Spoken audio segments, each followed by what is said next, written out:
My grandmother's hands always smelled like cinnamon and motor oil. It sounds like an odd combination, but that was just Grandma June.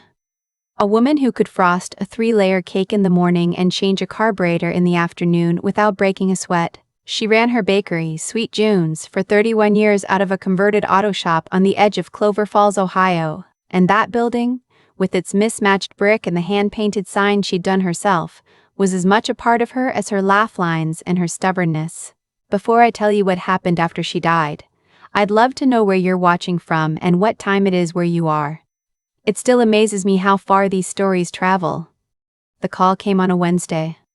I was at my desk at the landscape architecture firm where I'd worked for 4 years, doing the kind of quiet, precise work I've always loved, drafting green spaces into concrete plans, giving people somewhere to breathe. My phone buzzed, and when I saw it was my grandmother's attorney, a man named Mr. Delacroix, whose office I'd visited exactly once as a teenager, my stomach dropped before he even spoke. Grandma June was gone. She'd passed the night before, quietly in her sleep. The funeral would be small, per her instructions, and he'd need me to come in by Friday. I sat very still at my desk for a long time after I hung up. My coworker asked if I was okay and I said yes, which was a lie so obvious she brought me tea without asking. I wasn't okay. Grandma June had been the fixed point around which everything in my family orbited. She was the one who taught me to pipe buttercream roses when I was 8, who drove 4 hours to sit in the front row at my college graduation, who called every Sunday evening no matter what, and who had a way of saying your name, just your name, nothing else, that made you feel like you were the only person in the world worth knowing.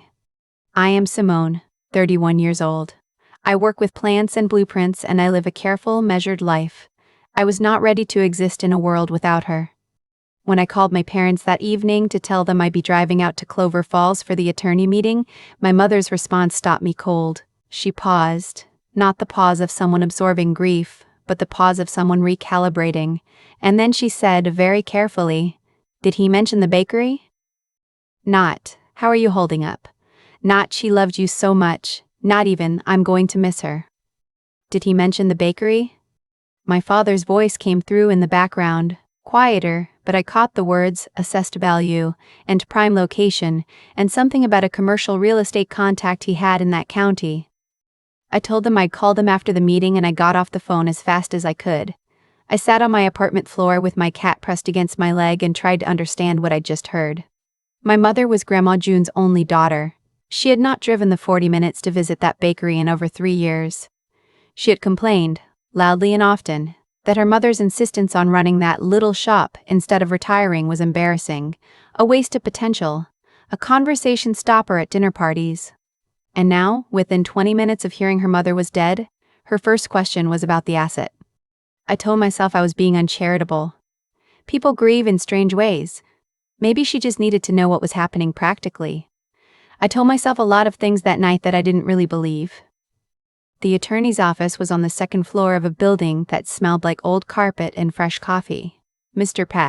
Delacroix was a small, careful man in his 60s with wire-rimmed glasses and the unhurried manner of someone who had delivered a great deal of complicated news in his career and had learned that rushing it helped no one.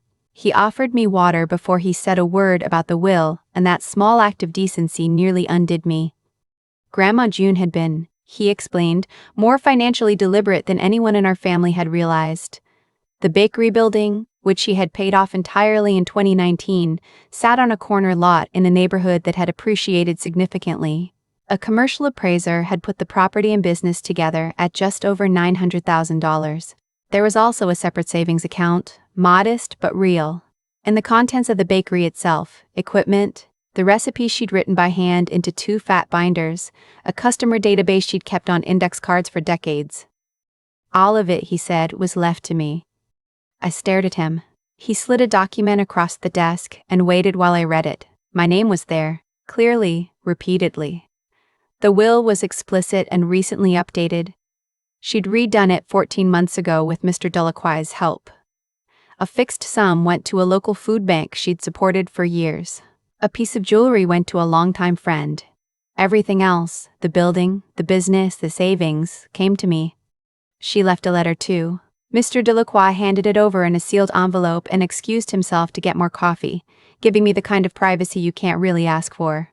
Her handwriting was sprawling and definitive, the letters leaning forward like they were in a hurry. She wrote that she'd watched me for years, and she knew I was the only one who understood what Sweet June's actually was. Not a building. Not an investment. A living thing she'd spent 31 years feeding. She wrote that she trusted me to know what to do with it, whether that was to run it or to close it with dignity. But that she would rest easier knowing it wasn't going to be stripped and sold to someone who'd turn it into a parking garage. She wrote that she loved me more than I would probably ever fully understand. I folded the letter and held it in my lap and cried in that office for a long time. Mr. Delacroix, when he came back, set a box of tissues on the desk without comment and refilled my water. I called my parents from the parking lot. My mother answered on the first ring, which told me everything about how long she'd been waiting. I told her what had been left to me. The silence on the other end was a particular kind of silence, not empty, but packed full of something pressurized. Then she said, "The whole property? To you?" "Yes," I said. My father's voice again, closer now, like he'd been leaning toward the phone the whole time. "That's a significant asset for someone your age to manage alone. We should sit down and talk about this together as a family. Your mother and I have some thoughts." They always had thoughts. Their thoughts had a way of becoming decisions if you weren't careful. I said I'd talk to them soon and drove straight to the bakery with the key Mr. Delacroix had given me. The building was locked and cool and smelled exactly like I remembered. Vanilla and yeast and something underneath that I'd never been able to name, something warm and specific to that kitchen alone. The display cases were empty but clean. The old chalkboard menu on the wall still had the Tuesday specials written up in Grandma June's block print. A post-it note on the espresso machine said, "Gianna, clean the steam wand every night," in capital letters. I sat on the stool behind a counter where she used to sit between rushes, and I let myself feel all of it. The loss, and the love, and the enormous, terrifying weight of what she'd given me. I wasn't a baker, I was a landscape architect, but I had grown up in this kitchen every summer, every holiday, every free Saturday I could arrange. This place had shaped me just as much as any classroom. Whatever I decided, I was going to decide it myself. My parents arrived that weekend. I had not asked them to come, but they announced it the way my parents announced most things, as a courtesy, not a request. My mother pulled up in the car my father had insisted on buying her last year, the one she described to everyone as sensible, despite the price. And she walked into my grandmother's bakery with her reading glasses already out, studying the space like a prospective tenant instead of a grieving daughter. "The ceiling's low," she said first. Not, "I can still smell her coffee." Not, "Remember when she used to make us eat breakfast before we were allowed behind the counter?" Just the ceiling. My father went straight to the back to look at the kitchen equipment, narrating its condition to himself in the tone he usually reserved for spreadsheets. He's a regional sales manager and he approaches everything in his life as though he's building a quarterly forecast. "The ovens are commercial grade, that's something," he said, emerging. "Probably 6 to 8 years of life left. A buyer would factor that in." I asked who was buying.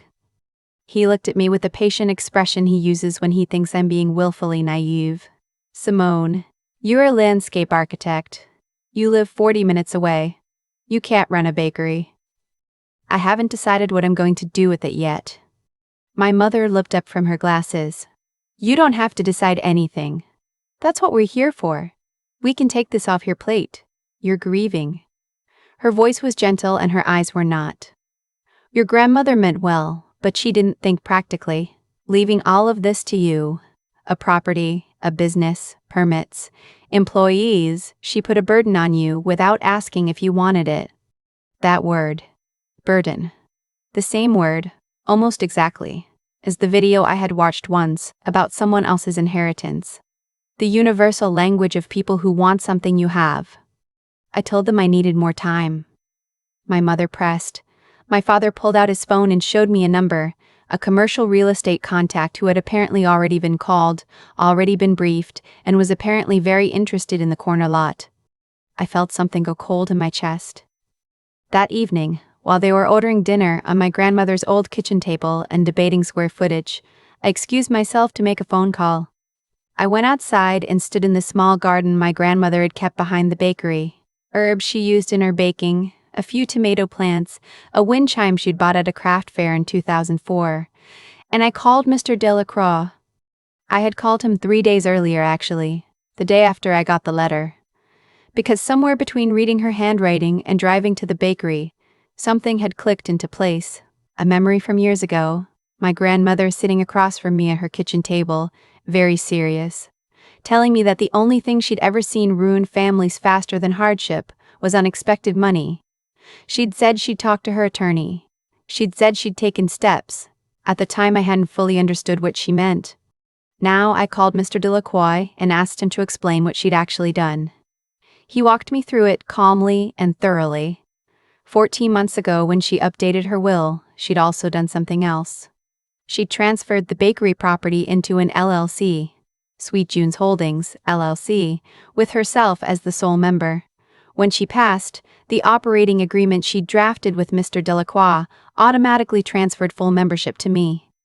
The LLC was already mine. The property was titled to the LLC, not to me personally. It had been since before I'd even known there was anything to protect. She'd thought of everything.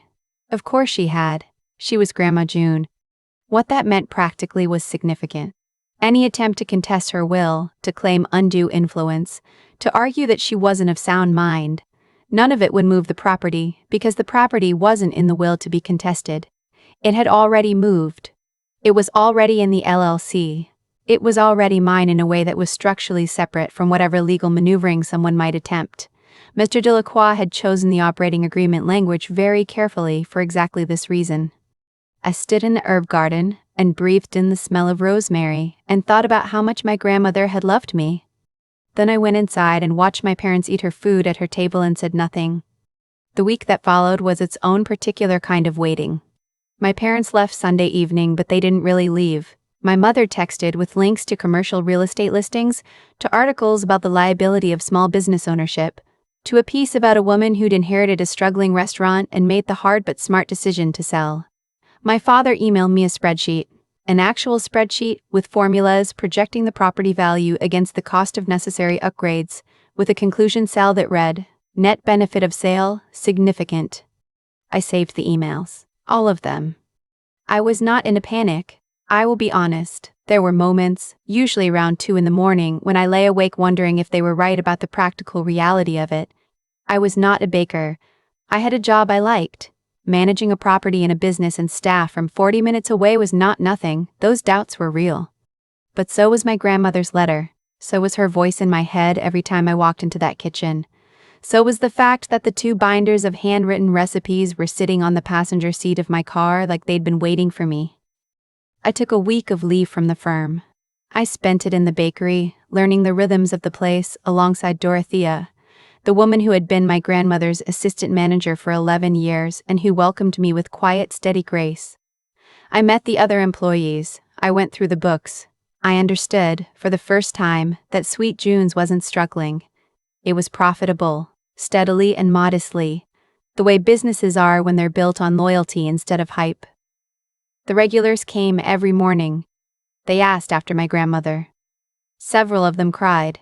One woman, who had been coming in for a Wednesday almond croissant for 14 years, pressed both of my hands and said, "She talked about you constantly. She was so proud." I decided to keep it. I wasn't sure yet of the shape of what that would look like, whether I'd eventually step back from the firm, or bring in a managing partner, or something else I hadn't thought of yet, but I was keeping it. I called Mr. Delacroix and told him, and he said simply, "Good, that's what she hoped." And then, on a Tuesday, 3 weeks after the funeral, my parents came back. There was no warning this time. I saw my father's car from the bakery window at 10 in the morning, and my stomach clenched before I'd even consciously registered what I was seeing. They walked in together, and something about their posture was different from the last time. Upright, deliberate, they did not look like people coming to help. They looked like people who had made a decision. My mother sat down at one of the small tables near the window as though she owned the chair. My father remained standing. I came out from behind the counter and waited. "We've done some research," my father said, "and we've spoken to an attorney." "Okay," I said. "Your grandmother's will is contestable," my mother said. She was 78, and she made significant financial decisions in the last year of her life. There are grounds to argue diminished capacity, and frankly, Simone, the fact that she excluded her own daughter from any meaningful inheritance is itself a red flag that any court would take seriously. I looked at her. She was describing her own mother as potentially not competent to make her own choices. She was doing it in her mother's bakery, sitting in her mother's chair, 23 days after the funeral. "We're not doing this to hurt you," my father said, which was such a complete sentence I almost laughed. "We're doing this to protect the family's interests. An asset of this size should not rest entirely on one person's shoulders. It should be shared. It should be managed properly." "By you," I said. "We have more experience with this kind of thing," he said. "More experience with what? Baking?" His jaw tightened. "With financial management? With real estate? With making rational decisions instead of emotional ones?" My mother leaned forward. "We've already filed a motion to begin the contestation process. Our attorney says the timeline is typically 4 to 6 months. In the meantime," she paused here and her voice shifted into something almost apologetic, which was somehow worse than the straight aggression, "it would make more sense for you to step back from running this place. Let us handle the day-to-day until the legal question is settled. You're young. You have your career. Let us take this weight off you. Step back. Let us handle the day-to-day, the weight of it." I looked from one of them to the other, and I felt, very clearly, my grandmother sitting next to me. Not metaphorically. I felt the specific weight of her presence, the way you feel warmth from a fireplace, even after you've left the room. And I heard her voice saying, as she had said to me once when I was 17 and upset about something my parents had done, "Don't let them see the whole hand. Let them make their play, and then let the facts do the talking." I nodded slowly. "I hear you," I said. "Let me think about it." They looked surprised. They'd been prepared for resistance. They got quiet agreement, which confused them in the way that quiet agreement always confuses people who are certain they're walking into a fight. "Good," my father said, gathering himself. "That's mature. We'll be in touch." They left. I waited until I heard the car pull out of the lot. Then I went to the back office, closed the door, and called Mr. Delacroix. He answered on the second ring. I told him what had happened. He was quiet for a moment, and then he made a sound I can only describe as the professional equivalent of rolling his eyes. "They filed a will contest," he said. "That's what they said. Let me explain something to you, Simone, and I want you to listen carefully." His voice was measured and precise. "They can contest the will. They are legally entitled to try. However, the will controls what it controls, which, in this case, is relatively limited. The bakery property and the LLC are not in the will.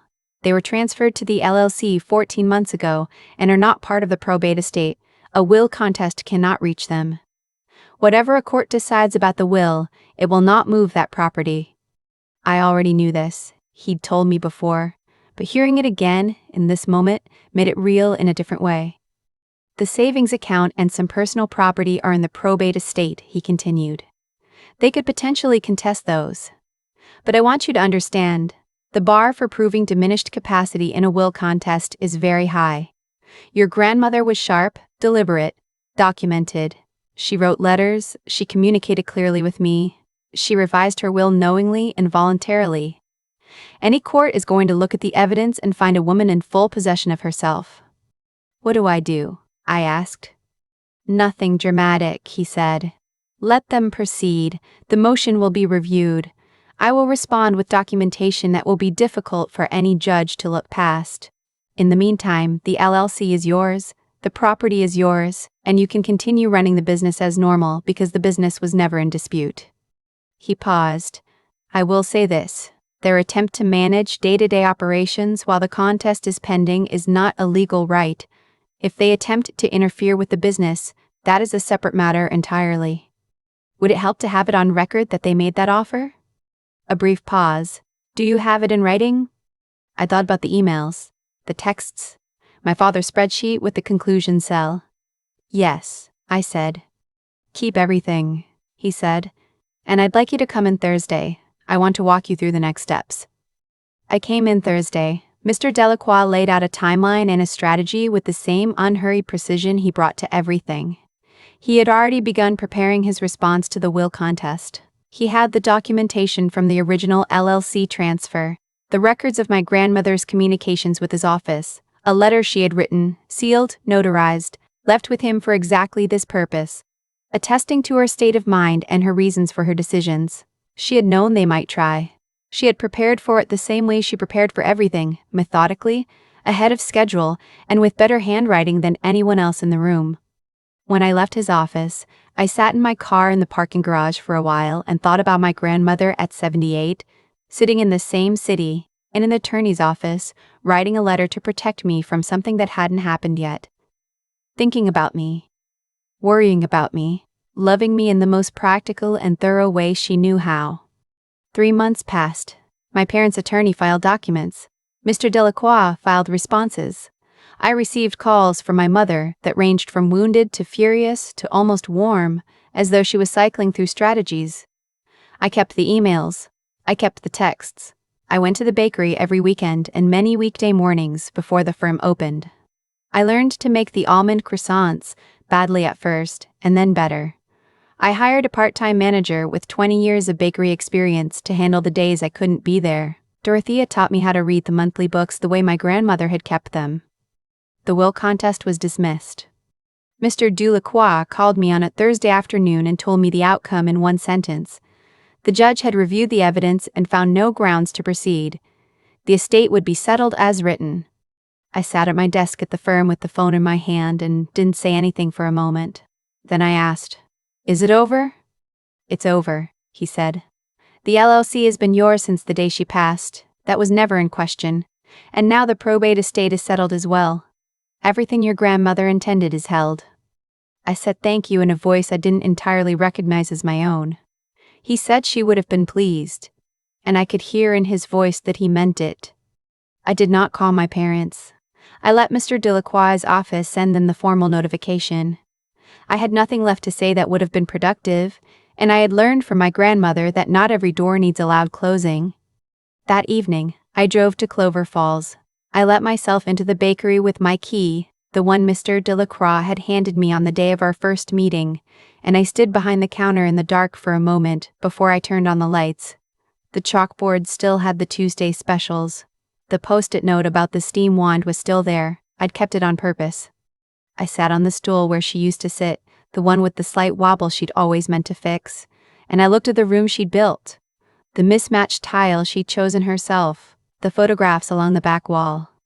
Decades of Clover Falls, customers' kids, a few of me at various ages with flour on my face. A life, carefully kept. 6 months after that, I made a decision I hadn't anticipated when any of this began. I spoke to the firm about going part-time. I hired Dorothea as general manager at a salary that reflected what she'd been worth for years, but never quite paid. I started coming in 3 mornings a week. Not as an owner doing paperwork, but as someone learning the work itself. I was not a natural baker. I burned things. I overproofed things. I made a batch of snickerdoodles once that Dorothea described as interesting, in a tone that was very kind. But I kept showing up, because that was what my grandmother had done for 31 years. She had kept showing up for the things she loved, in the building she'd built, for the people who came back every week, because she made them feel like they mattered. The Wednesday almond croissant woman came in on a Tuesday by mistake once, and I made her one anyway, still warm, and she sat at the window table and ate it and told me stories about my grandmother for an hour. I sat across from her and listened to every word. My parents and I do not have a relationship right now. I don't know if we ever will again. That grief is different from the grief of losing my grandmother. Quieter, more complicated, without a clear shape. I don't think they are monsters. I think they are people whose relationship to money and control had, over a long time, crowded out most everything else. My grandmother saw it. She never said so directly to me, but she saw it and she loved me enough to build a wall between what she was leaving me and the people she feared would take it. She left me a bakery. She left me a building. She left me a business. But what she really left me was proof that someone had seen me clearly, all my life, and had trusted me completely. That is the thing I think about when I unlock the door in the morning and the smell of the place comes out to meet me. That is the thing I carry. The wobble in the stool is still there. I keep meaning to fix it. I probably won't. The stool still wobbles. I think about that a lot, how my grandmother sat on that same unsteady seat for 31 years and never once felt the need to fix it, because the wobble was part of the place, and the place was hers, and she knew it. That kind of certainty doesn't come from a title on a document. It comes from something you build slowly, with your hands and your time and your choices, until it becomes inseparable from who you are. What I keep coming back to is how much of what happened was already set in motion long before I understood what was happening. My grandmother didn't wait until she was sick to protect what she'd built. She didn't assume the people she loved would do right by each other. She looked clearly at what was true, made a decision that took courage and required real legal and financial knowledge to execute, and then she did it quietly, without drama, and without telling anyone. That's not luck. That is a particular kind of intelligence, the kind that doesn't announce itself, that lives in the details, in the paperwork filed 14 months before it was ever needed. I used to think being smart meant having the right answer in the moment. My grandmother taught me, even after she was gone, that being smart means doing the unglamorous work before the moment arrives. The LLC, the notarized letter, the operating agreement language chosen with care. She understood property law well enough to structure a defense most people wouldn't even know to think about, and she did it not because she was suspicious or bitter, but because she was honest. Honest about who her daughter had become. Honest about what money does to people. And honest about how much she trusted me to carry something forward. That honesty took integrity that I don't think I fully appreciated until I was sitting across from my own parents and watching them try to dismantle her legacy with a legal argument they'd built in 3 weeks. And then there was the part that was mine to do. When they walked into that bakery with their attorney's strategy and their certainty that I would fold, I had to hold steady. Not because I was fearless. I wasn't. I was 31 years old, managing a grief I hadn't finished feeling, and a legal situation I hadn't anticipated, while the two people who were supposed to be in my corner were on the other side of the table. Staying calm enough to say let me think about it instead of what I actually wanted to say, calling Mr. Delacroix, showing up to that Thursday meeting, showing up to the bakery on the mornings when I burned the snickerdoodles, and Dorothea was too kind to say so directly. All of that required a kind of persistence that doesn't feel heroic while you're doing it. It just feels like the next thing and then the next thing and then the next. What my parents didn't account for was that my grandmother had raised someone who would keep showing up. Not loudly, not dramatically. Just steadily, the way she had, the way the bakery had, the way Wednesday almond croissants had been appearing in that window for longer than most of the neighborhood's current residents had lived there.